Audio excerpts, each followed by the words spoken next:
Olá, meus irmãos. Então, dando continuidade ao nosso estudo sobre a confissão de fé, nós vamos ler os artigos 2, 3 e 4 do primeiro capítulo, que o primeiro capítulo diz sobre as Sagradas Escrituras.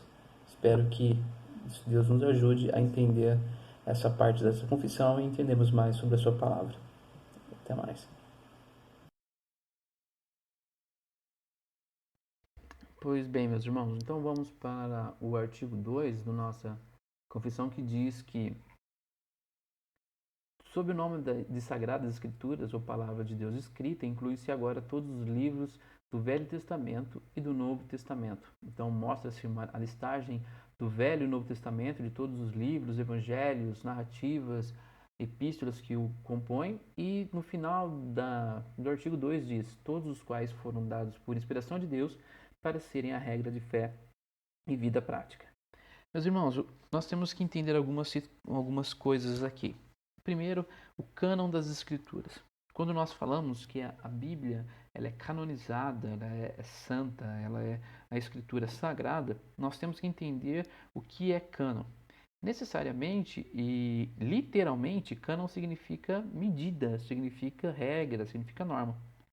Então, quando nós falamos que existe o cânon das Escrituras, a palavra de Deus, existe uma canonicidade em cima dela, podemos dizer, entre outros sentidos, o primeiro é que é uma medida, uma regra, uma norma já estabelecida, que são aqueles 66 livros com o qual nós, protestantes, entendemos que aquela é a palavra de Deus, não possui, ela é a palavra de Deus, de Gênesis a Apocalipse. Então, a gente entende que essa medida, essa regra, ela acabou sendo é, adotada como escrituras sagradas desde o Antigo Testamento no Novo Testamento. Diga-se por passagem que quando Paulo escreve a carta de 2 Timóteo, capítulo 3, versículo 16, onde ele diz que toda a escritura é inspirada por Deus e útil para o ensino, repreensão, correção e educação na justiça, Paulo possivelmente tem na sua mente, ao escrever para Timóteo, o Antigo Testamento, de Gênesis a Malaquias. Entretanto, não só Paulo, mas como os evangelistas, os evangelhos, o autor da carta aos Hebreus, os apóstolos, enfim, todas as pessoas que compuseram os livros e cartas e epístolas do Novo Testamento, já sabiam que estavam sob a inspiração divina ao escrever as suas epístolas, as suas cartas, as suas então recomendações à igreja. Então, a igreja do primeiro século, os irmãos do século, os primeiros cristãos, eles também compreendiam que aquilo era inspirado por Deus. Não foram eles que determinaram aquilo, mas a canonicidade, o mesmo fluxo de história, de plano redentivo de Deus, você vê descrito de Gênesis a Apocalipse. Então, os livros do Novo Testamento, as cartas do Novo Testamento, melhor dizendo, suas epístolas, elas, elas se corroboram, elas se colaboram uma com a outra, entendendo que é o mesmo autor, Deus, falando sobre o mesmo autor, sobre o mesmo ator, que é Cristo Jesus, e tendo aí a manutenção do Espírito Santo. Então, quando nós falamos de inspiração do cânon, nós entendemos que a inspiração dada por Deus é ela que determina a canonicidade ou o cânon bíblico. Essa pergunta de como saber quais livros são considerados canônicos não é uma pergunta de hoje, é uma pergunta até mesmo da igreja primitiva. Ela começou a ter dúvida, a igreja primitiva, sobre quais escritos deveriam ser considerados normativos para a igreja e para os irmãos. E é interessante que mesmo nessa procura, nessa dúvida, você vê pessoas introduzindo escritos religiosos da época e alguns abertamente heréticos, de autoria duvidosa, e os próprios apóstolos, assim como João, já escrevendo normativamente para a igreja, dando as regras corretas para que essas pessoas não se apoiem nesses escritos heréticos. E ele já falando sobre a inspiração divina, que entendendo que o que ele está falando é inspirado por Deus e normativa para a igreja. Você vê isso também no livro de Judas, o meio-irmão de Tiago, antes do livro de Apocalipse. Você vai dizer que o Judas ele está escrevendo sobre a comum salvação, mas ele entende que ele deve escrever algo urgente. e porque pessoas infiltradas na igreja, dissimuladas e tudo mais, ela começa a jogar, então, heresias na igreja, criando divisões e trazendo libertinagem ao invés da liberdade de Cristo. Então você vê essas pessoas já preocupadas com a inspiração dos seus escritos e já entendendo que os seus escritos são inspirados pelo Espírito Santo. Então a inspiração é a única garantia da canonicidade do texto. Quando nós falamos que o texto bíblico é canônico, é sagrado, nós entendemos que a inspiração é a única garantia dessa canonicidade. É interessante que você vai ver que pessoas fizeram tentativas de achar base para um cânon. Algumas argumentam que os livros o cânon bíblico, eles teriam que ser escritos, por exemplo, em hebraico. Né? Alguns livros que não são em hebraico, uns pedaços de livros, né? Partes dos livros que não estão em hebraico, como Daniel e Esdras, que estão escritos em aramaico, talvez eles não fossem canônicos. Então as pessoas começam a arranjar pontos para tirar a canonicidade bíblica. Outro ponto que nos ajuda a entender o fato que a inspiração que garante e determina a canonicidade está na discussão da Igreja Católica. Né? A Igreja Católica Romana, ela diz que sempre foi a Igreja que teve essa prerrogativa de determinar que livro é santo ou não. Então cabe à Igreja Católica dizer se aquele livro é inspirado ou não. Então nós, protestantes, especialmente nós reformados, a coisa é bem diferente. Não é a Igreja quem determina se um escrito é canônico ou não, mas é o próprio escrito. É o escrito que impõe a sua canonicidade e cabe então a nós, a Igreja de Cristo, reconhecer isso.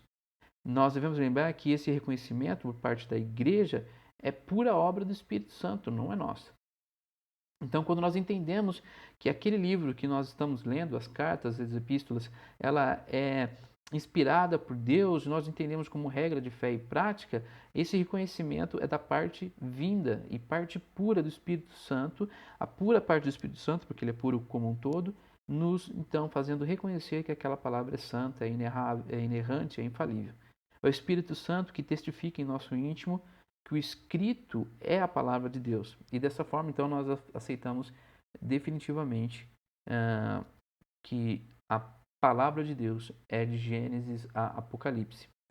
E caminhando ainda na nossa confissão, no artigo 3, ou na proposição 3, diz o seguinte: os livros comumente chamados apócrifos, não sendo de inspiração divina, não fazem parte do cânon ou do compêndio das Escrituras. Portanto, nenhuma autoridade tem para a Igreja de Deus e nem podem ser de modo algum aprovados ou utilizados, senão como quaisquer outros livros humanos. O que nós precisamos entender sobre os livros apócrifos?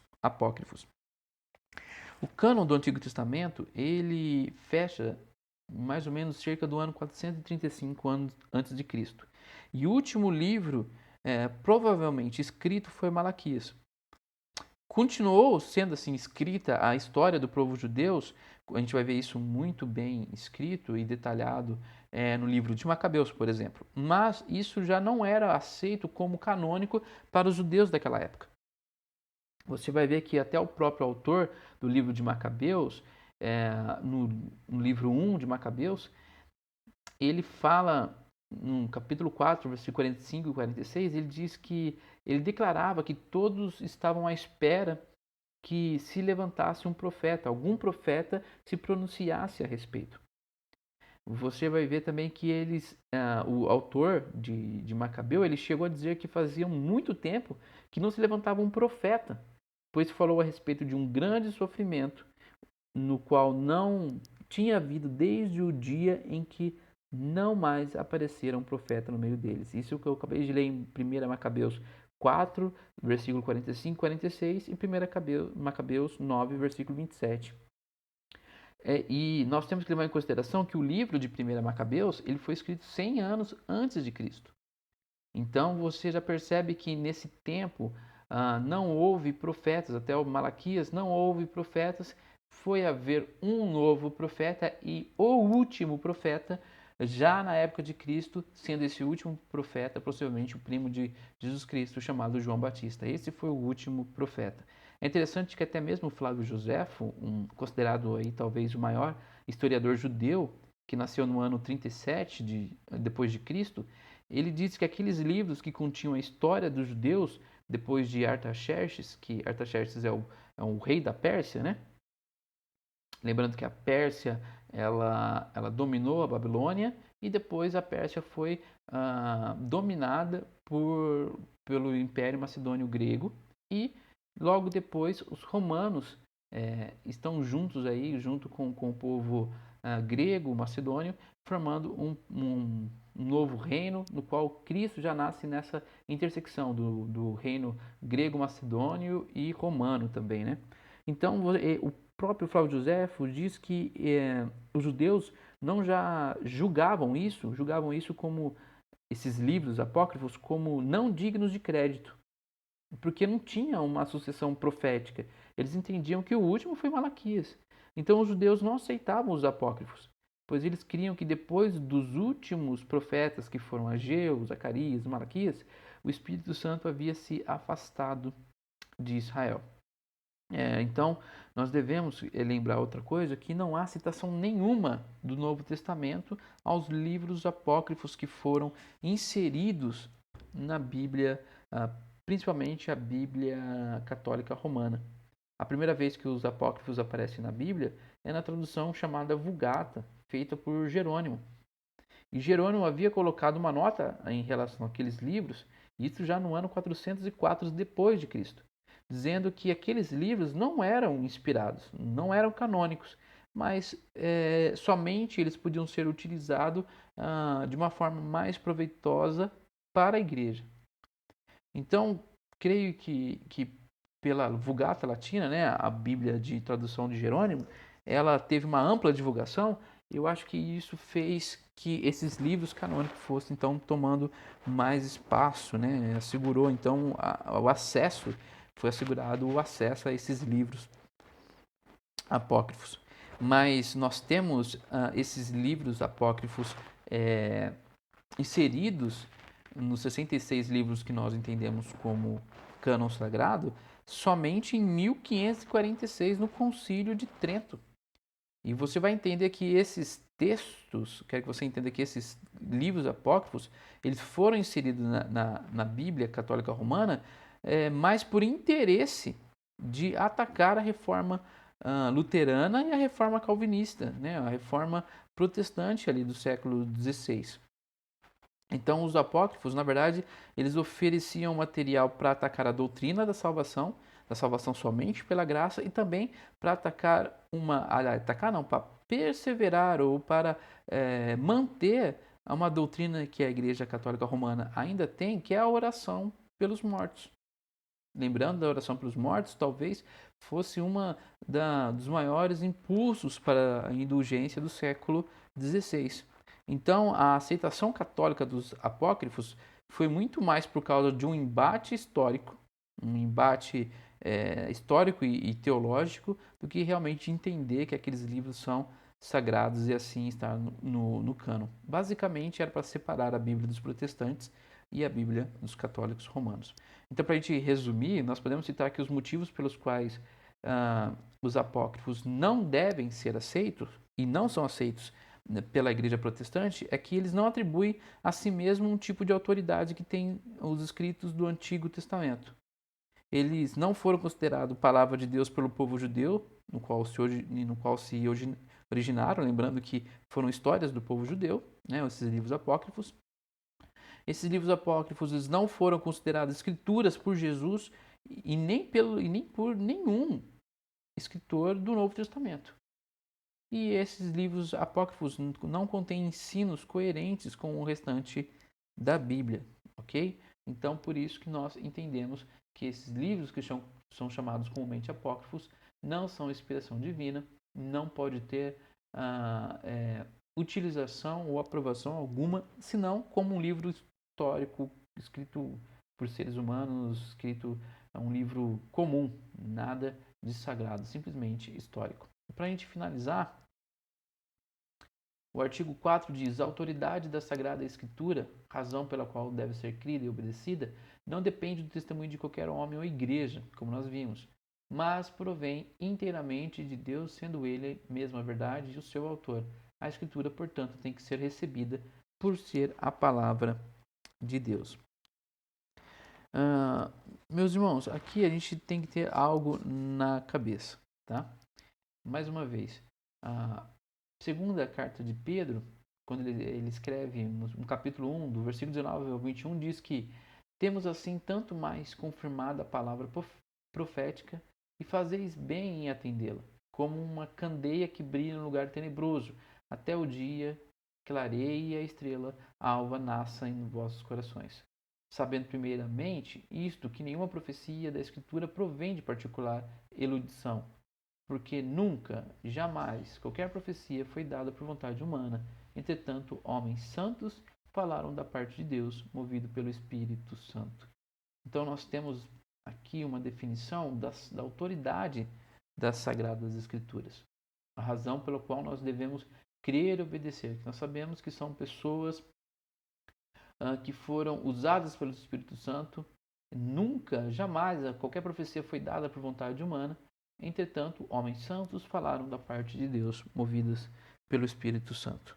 É isso que nós temos que levar em consideração, também entendendo que o que João, na sua primeira carta, diz, no capítulo 5, versículo 9, ele diz que se admitirmos o testemunho dos homens, o testemunho de Deus é maior. Ora, esse é o testemunho de Deus que ele dá acerca do seu Filho. Então, o João já está também entendendo que aquilo que ele escreve é cânon, é aquilo que ele escreve é sagrado. Mais uma citação para nós finalizarmos é entendermos a formação do cânon do Novo Testamento. Os escritos do Novo Testamento, eles foram feitos sob a autoridade apostólica. A autoridade dos apóstolos é equivalente à autoridade dos profetas no Antigo Testamento.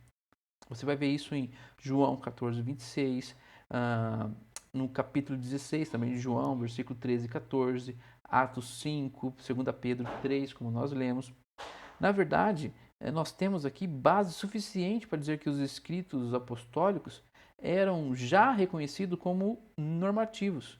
Logo após o seu lançamento, logo após a escrita, as pessoas já entendiam que aqueles apóstolos que escreveram, eles escreveram como regras, como normas para a igreja. Então, a inspiração que impõe o reconhecimento do livro, como nós já dissemos, né? Mas o caráter apostólico garante essa inspiração, porque os apóstolos eles foram realmente comissionados por Jesus para continuar a obra dele. Todos os 27 livros do Novo Testamento são reconhecidamente inspirados. Há outros livros escritos por cristãos piedosos da antiguidade que podem ser até edificantes, mas estão longe de ter um conteúdo ou de ter a canonicidade dos livros ou das cartas que nós temos no Novo Testamento. Porque muitas vezes contém alguns princípios de heresias e muitas vezes algumas afirmações bem contraditórias. O que precisamos entender também foi o fechamento desse cânon. No ano de 367 depois de Cristo, o Atanásio, ele escreve na carta 39, ele passa a citar já os 27 livros do Novo Testamento como nós temos hoje aí. Isso em 367. Já no ano 397 depois de Cristo, no concílio de Cartago, eles concordaram, os irmãos desse concílio concordaram então que essa lista formaria o cânon do Novo Testamento. E então, já fechando aquele primeiro cânon que havia sido escrito, fechado no ano 435 a.C. e juntando agora com o Novo Testamento que eles entenderam no ano 397 depois de Cristo, compondo assim então o Antigo e o Novo Testamento. Não há possibilidade que novos escritos possam ser incluídos no cânon. Nós não estamos escrevendo Atos. Atos já foi escrito. Um dos motivos que não há mais profetas ou os apóstolos, nós não acreditamos que há profetas, como nós dissemos, aqueles profetas que sem intermediação, né, ele e Deus, e ele passa para Deus. Não, isso não existe. Nós não acreditamos em apóstolos, porque apóstolo bom é apóstolo morto. Apóstolos são aqueles que ouviram a Deus, são aqueles que viram o próprio Cristo e por ele comissionado. Hoje nós temos pessoas que pensam ser apóstolos, mas não são apóstolos. Então nós não cremos e não que não vai haver mais eventos depois da ascensão de Jesus Cristo, como apostolicidade ou profetas sem essa intermediação da Bíblia, ok? Então, se você acredita em apóstolos ainda hoje, você vai ter que abrir mão de que logo vai ter Atos, a continuação de Atos, porque você vai ver então apóstolos escrevendo essa parte, se você acredita em apóstolos, né? Bom, meus irmãos, eu creio que é isso. Então, peço que você leia os demais artigos, do 5 ao 10, e nós vamos na próxima aula tentar finalizar todos eles, tá bom? E assim a gente já parte para o capítulo 2, que é o capítulo Deus e a Santíssima Trindade. Deus abençoe a todos.